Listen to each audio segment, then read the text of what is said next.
Hello and welcome. We will now begin service with a performance of our opening song called Whoever You Are, performed by Lynn Israel.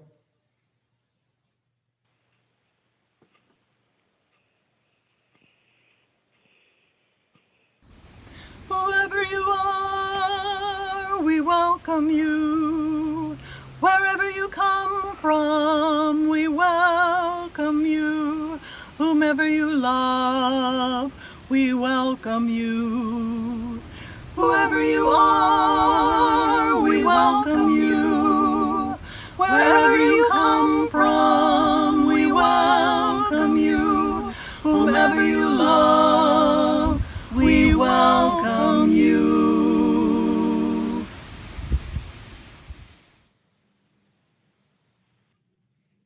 Thank you, Lynn. Good morning, everyone. I am Megan Rancier, and I will be presenting service today along with Melanie Stinson. Robin Perry and Kevin McClooney are providing technical assistance today. Thank you all so much for tuning in.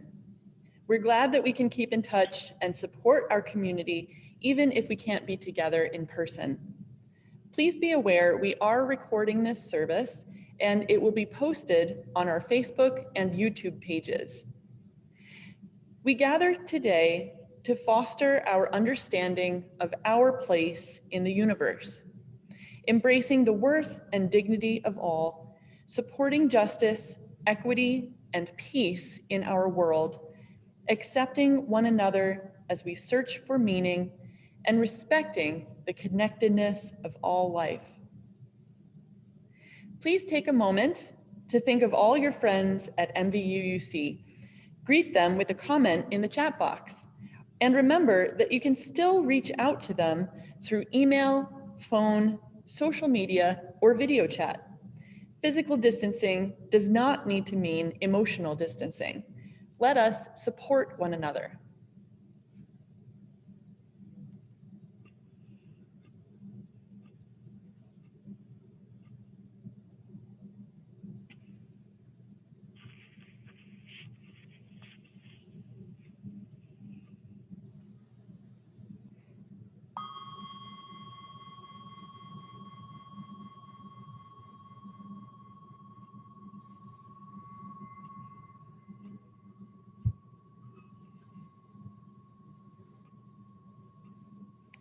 Visitors, as we are a diverse group with varying interests and beliefs, our services are varied in format, tone, and topic. We encourage you to view several services to gain a good understanding of our congregation. If you'd like to receive our weekly email newsletter, please email us at news@mvuuc.org, and that email address will be in the chat. MVUUC remains committed to supporting our members and friends during this difficult time of social distancing. For that reason, we are coordinating assistance with groceries, phone calls, and other needs. If this sounds like something that would be helpful to you, please send an email to sac@mvuuc.org with your name and what kind of assistance you would like to request. And that email is also in the chat. Now is the time for announcements. Announcements can be sent ahead of time to services@mvuuc.org to be read. If you have an important announcement now, you can raise your hand by clicking the raise hand button in the reactions section of Zoom. And if you just click at the bottom of the Zoom window where it says reactions, it'll open up and one of the options is raise hand. When you do that, we will announce your name and turn on your mic and camera so that you can make your announcement yourself. Robin, are there any announcements today? Yes, there is definitely one I know from Sarah. So I'm going to ask her to unmute and start her video.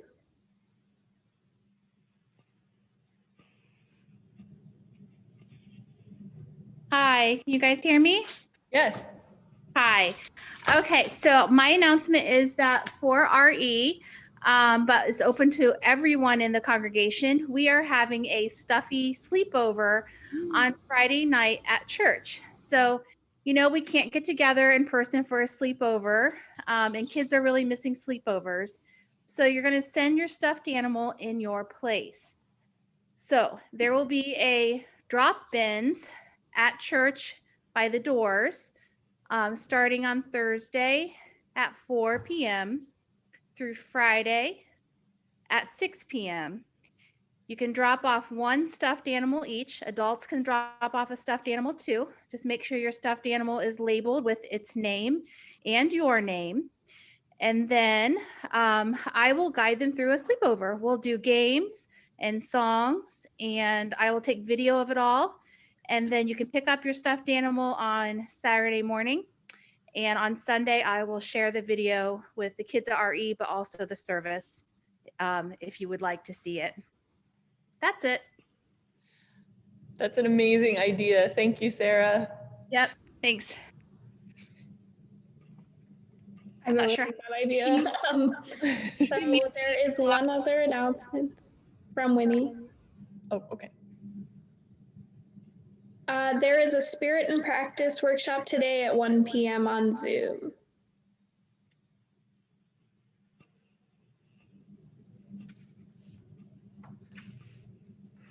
I will add one more announcement that, well, first of all, a thank you to everybody who donated to the food and hygiene items drive.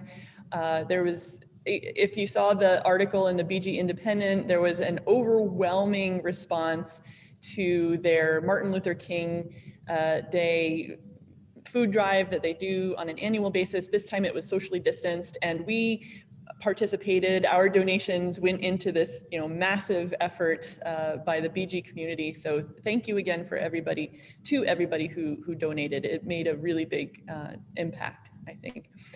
My second and final announcement is that the Social Action Committee will have a meeting this Wednesday evening at 7 p.m. and you can email me at sac@mvuuc.org if you would like to join us. Thank you.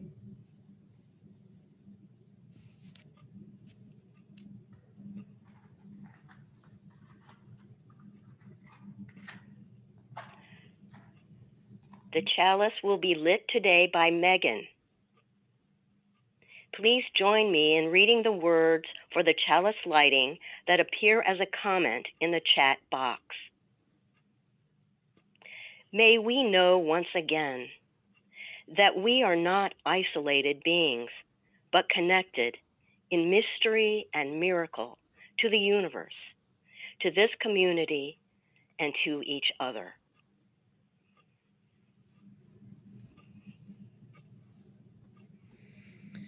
Our opening words today come from Long Life by Mary Oliver. We might, in our lives, have many thresholds, many houses to walk out from and view the stars, or to turn back and go back to for warmth and company. But the real one, the actual house, not of beams and nails, but of existence itself, is all of earth, with no door, no separate address from oceans or stars, or from pleasure or wretchedness either, or hope, or weakness, or greed.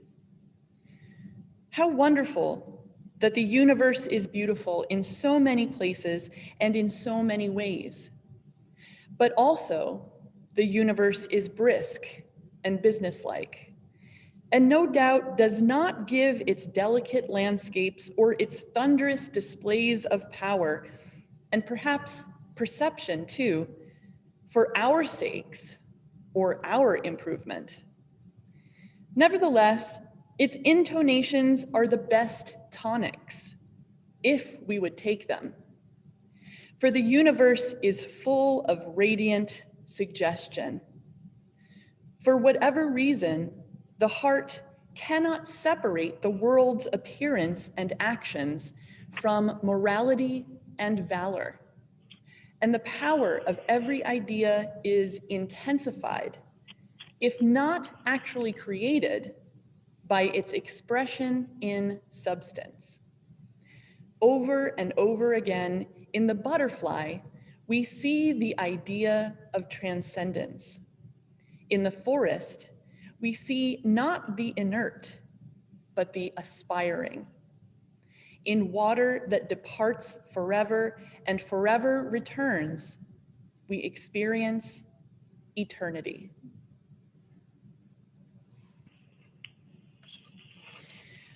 Our first musical interlude for today is a video of a performance by John Denver with his song, Looking for Space.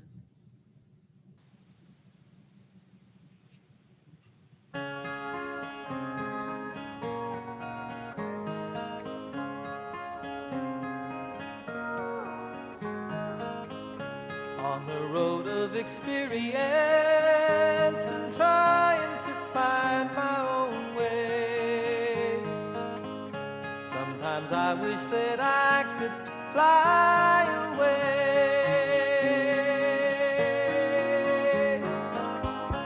When I think that I'm moving, suddenly things stand still.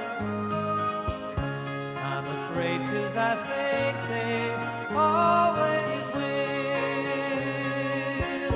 And I'm looking for space and to find out who I am. And I'm looking to know and understand. It's a sweet, sweet dream. Sometimes I'm almost there. Sometimes I fly like an eagle. Sometimes I'm deep in despair. All alone in the universe. Sometimes that's how it seems. I get lost in the sadness and the screams,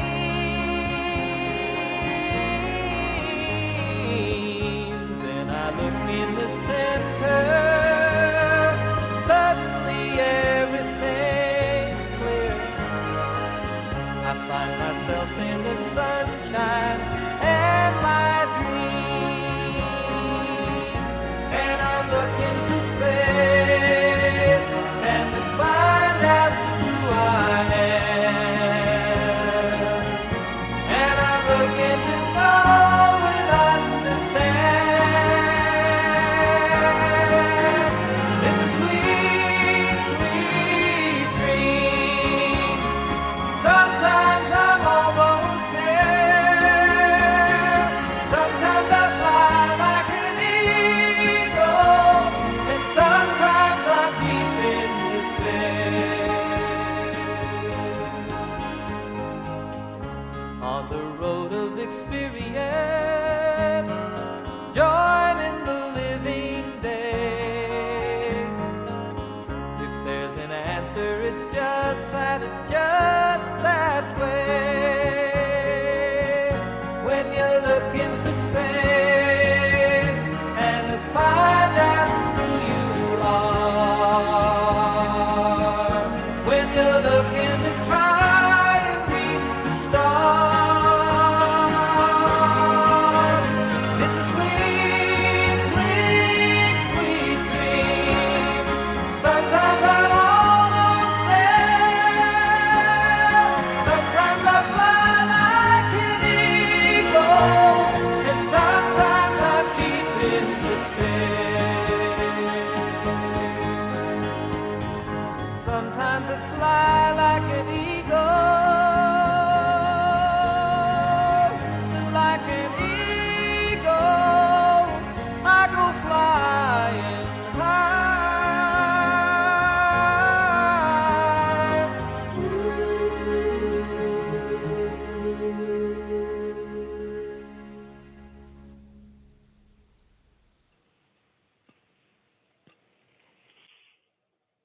Sometimes I fly like an eagle.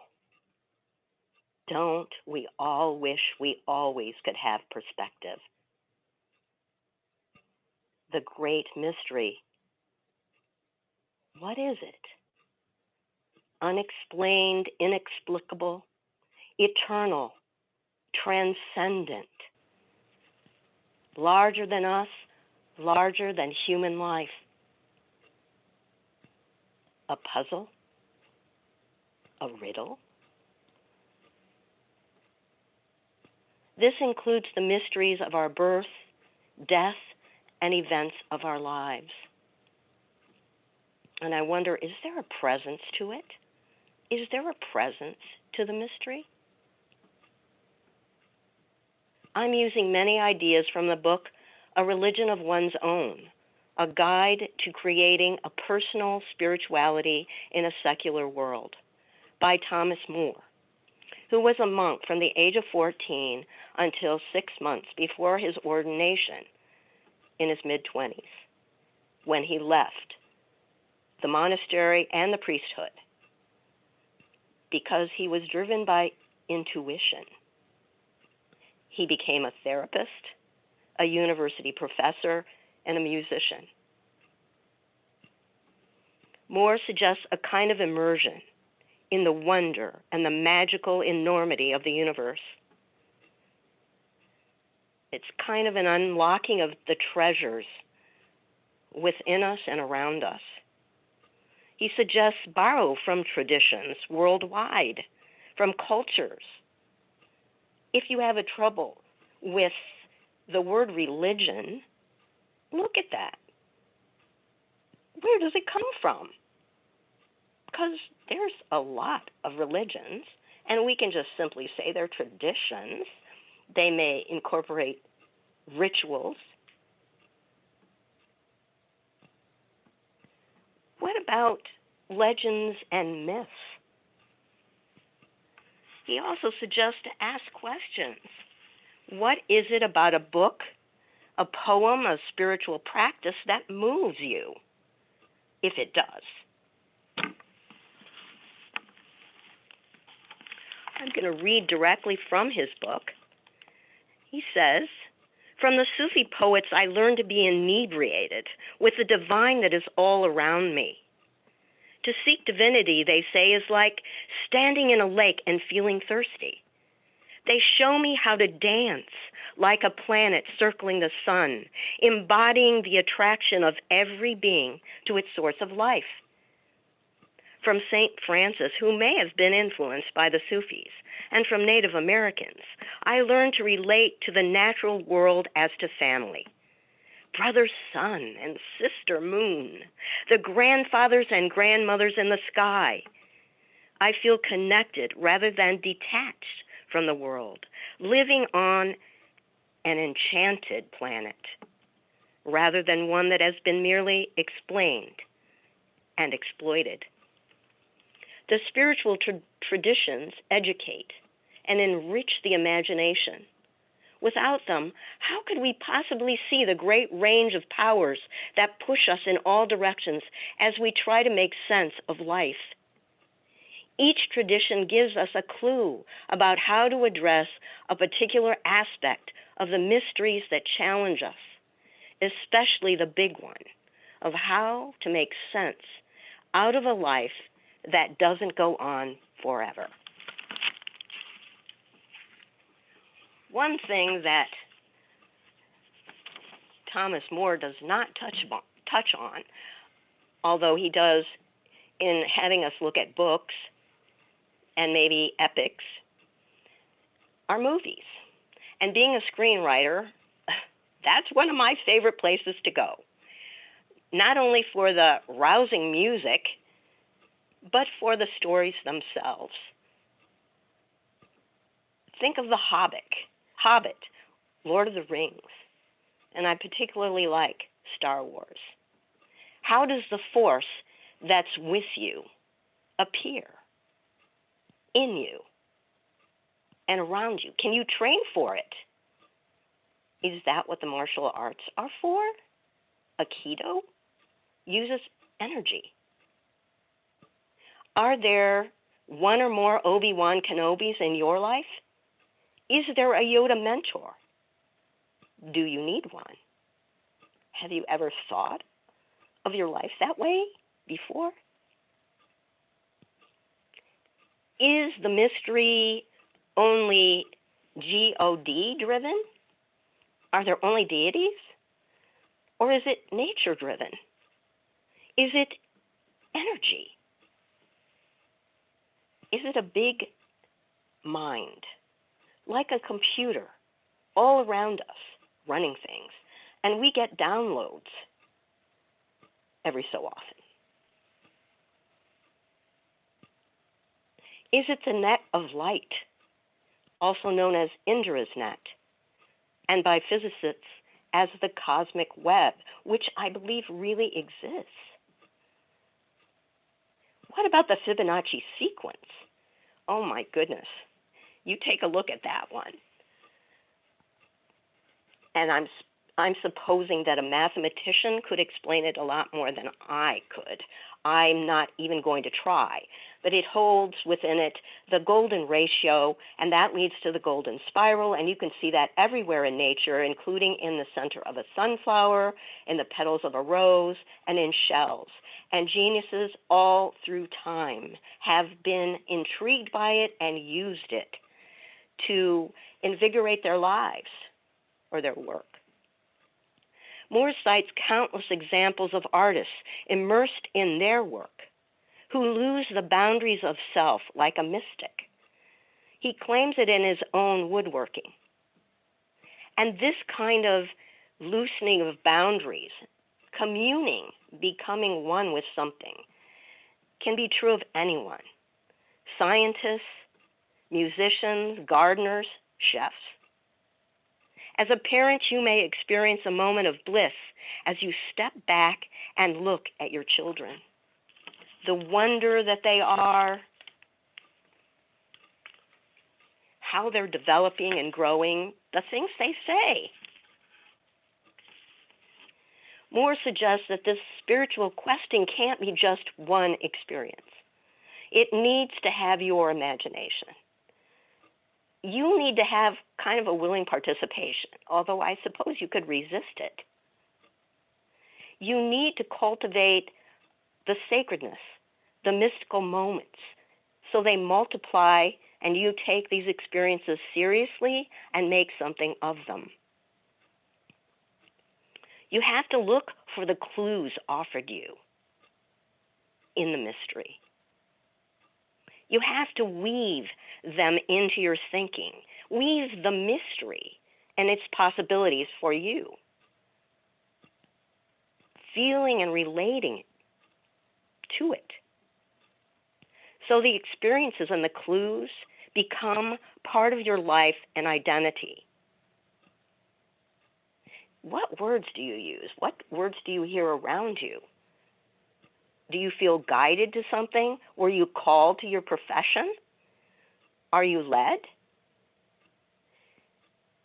Moore suggests many, many things that you can do if you want to have an enrichment experience of the mystery. My ideas are Shinrin-yoku, and I prefer calling it forest bathing rather than forest therapy because forest bathing is more sensory.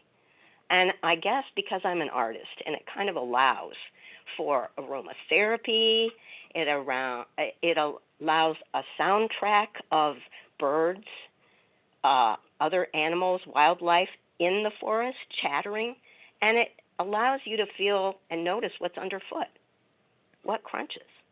He suggests also to contrast the finite and the infinite, to reflect on your life. What is the deeper meaning of a life-changing experience? And somebody might say, what is the gift, even in some of the worst things that have ever happened, or what is going on right now? Moore writes, Thoreau walked 2 miles to find a spiritual center, while astronaut Edgar Mitchell traveled more than 280,000 miles. He found personal religion in a spacecraft heading home to Earth from a visit to the moon. Sitting in his small space vehicle on his way back during the 1971 Apollo 14 mission, Mitchell suddenly had an awe-inspiring view of his blue, jewel-like home planet, Looking at it, he said he had a glimpse of divinity. And here was this guy. I mean, he's an astronaut, a kind of a scientist, a kind of a space athlete, all wired up. Mitchell's comment was not a simple metaphor tossed off in the excitement of the moment. The vision he had in space changed his life. He developed a whole new way of looking at the world and became a leader in a new kind of knowledge, noetics, that he himself described as being on the cusp of religion and science. His story, a parable for our time, hints at how we might discover a new and more effective way of being spiritual or religious in an era of science.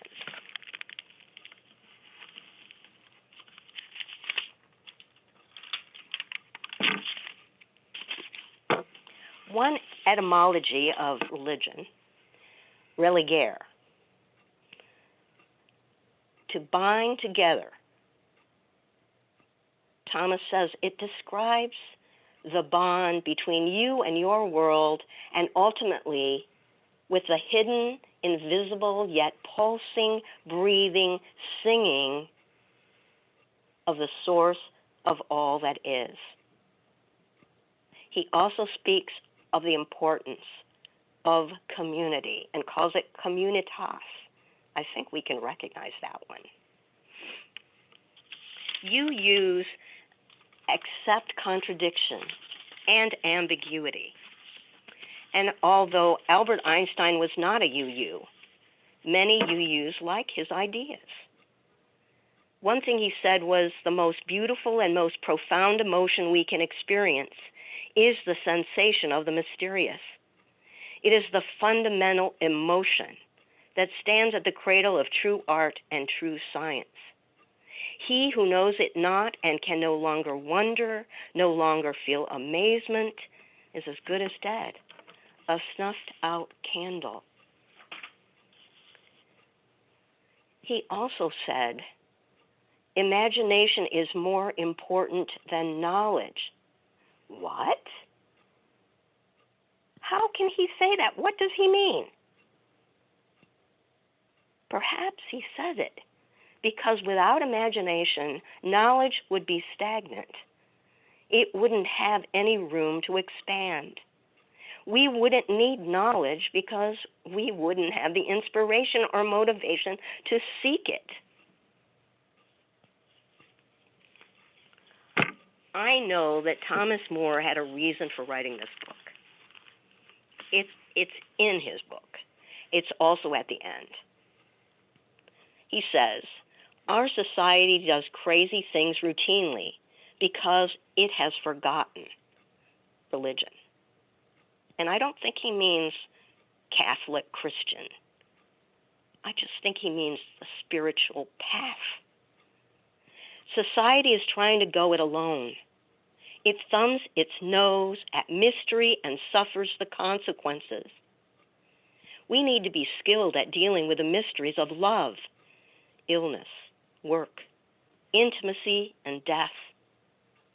It's difficult to imagine, perhaps, but if we could turn things around and become a wisdom culture instead of an information culture, we might have a chance.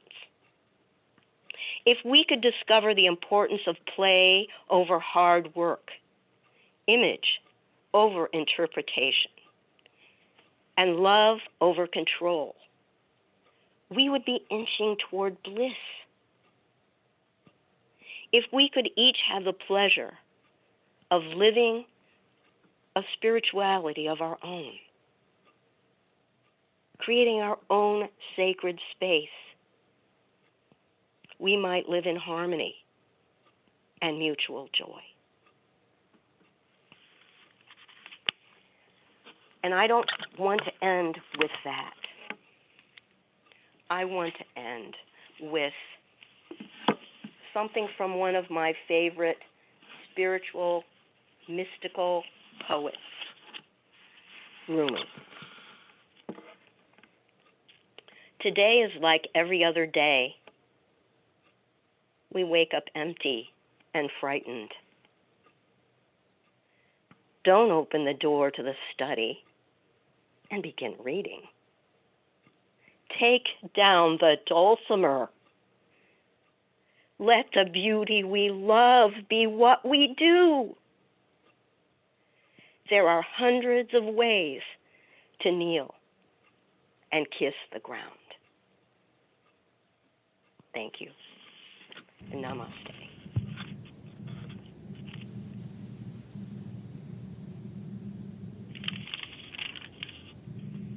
Thank you, Melanie. Rumi is one of my favorites too. So I'm going to present the UU Principles connection, although I think that Melanie did an amazing job making those connections already. Mystery dwells at the heart of every spiritual practice, whether it stems from a desire to understand the world, to connect with a deeper sense of truth or goodness, to find and perhaps restore peace in a world full of suffering. But for me, it's often unclear whether these spiritual practices seek to resolve this mystery or simply to reveal and explore it. In many cases, simply experiencing the mystery, as Melanie puts it, is the entire point. To become more aware of what you don't know, to gain perspective about your significance in the world, and how your everyday existence, although laughably small in some ways, is inextricably connected to something much bigger. And what is that something? Well, that's just another layer of the mystery. For some people, that experience of mystery is exhilarating and liberating. Anything is possible. While for others, it inspires angst and existential dread. The world is chaos and we can't do anything about it. And in many cases, the experience is a mix of both hope and anxiety. And of course, all of these feelings are valid because there is no one way to experience this mystery. That's kind of what Unitarian Universalism is all about. And in recognition of the fact that everyone experiences the mystery in their own subjective way, our third principle urges acceptance of one another and encouragement to spiritual growth in our congregations. This might be one reason why you will rarely, if ever, see a UU proselytizing or urging someone to follow one spiritual path or another.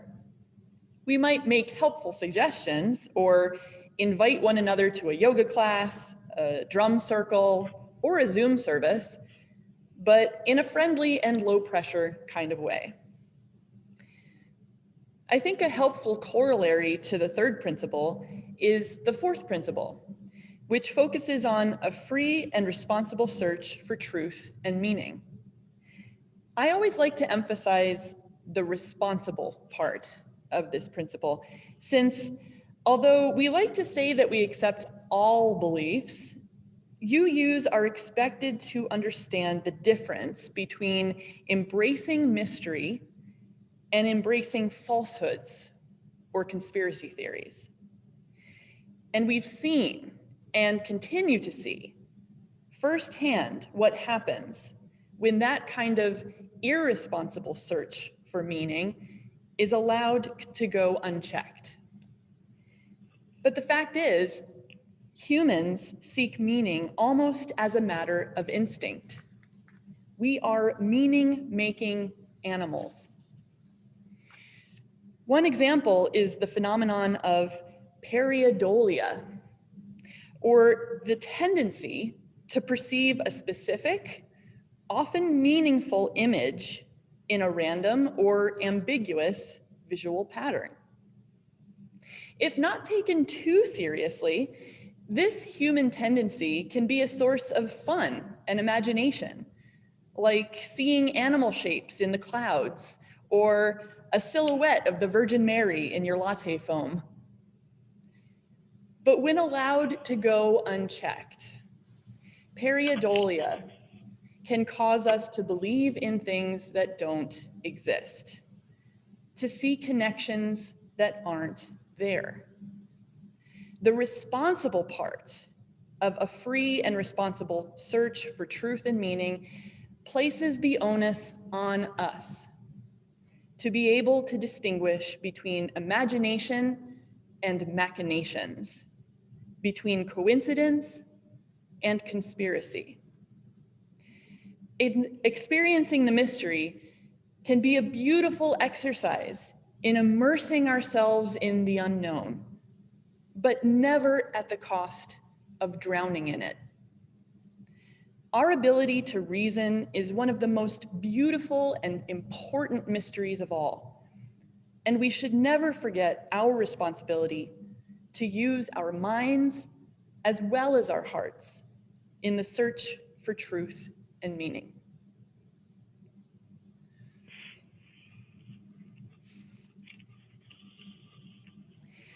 Now more than ever, we are counting on your pledge payments and donations to help sustain and strengthen this congregation that is so important to all of us, supporting our efforts to be a community of love, truth, justice, and service. Please click on the link in the chat box or scan the QR code and be sure to select the correct designation on the drop-down box when you donate. Thank you.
Our second musical interlude for today is a video performance by Valerie J. Miller, singing her original work titled Angels. And I'm not sure if, Kevin, you can play that video or should we skip it? I unfroze, so I can play Robin! it. Okay, great, thank you.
Our closing words for today are called Eternal Mystery by Carol Meyer.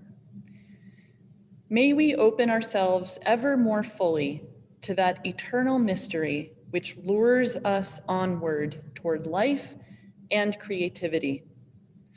May we find the courage to live our faith, to speak our truth, and to strive together for a world where freedom abounds and justice truly does roll down like water.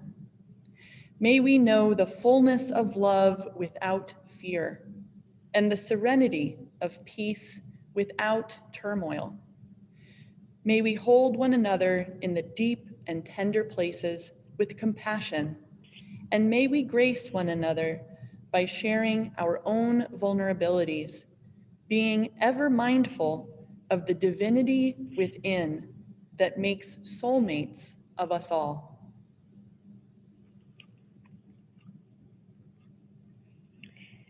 Please join me in reading the words for extinguishing our chalice that can be found in the comments in the chat box.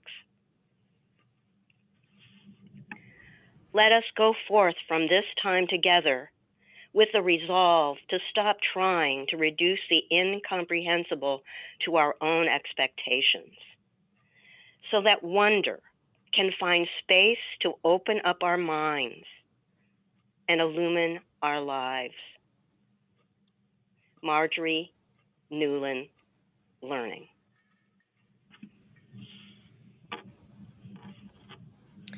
After the service, we will turn on all videos and microphones.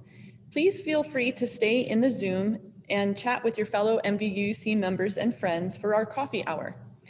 Please be patient, as turning on the cameras must be done one at a time, and it can take a few minutes to get to everyone. But now for our closing song, let us sing Go With a Song in Your Heart. You can find the words as a comment in the Zoom chat box, and we will be led through a video performance by Lynn Israel.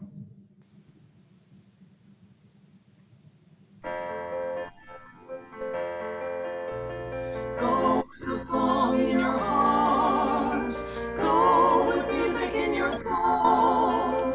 Leave with the memory of a melody. Go with a song in your heart. Go with a song in your heart. Now until we meet again. The joy of music is our gift to you. Go with a song in your heart. Leave with the memory of a melody. Go with a song. Go with a song. Go with a song in your heart.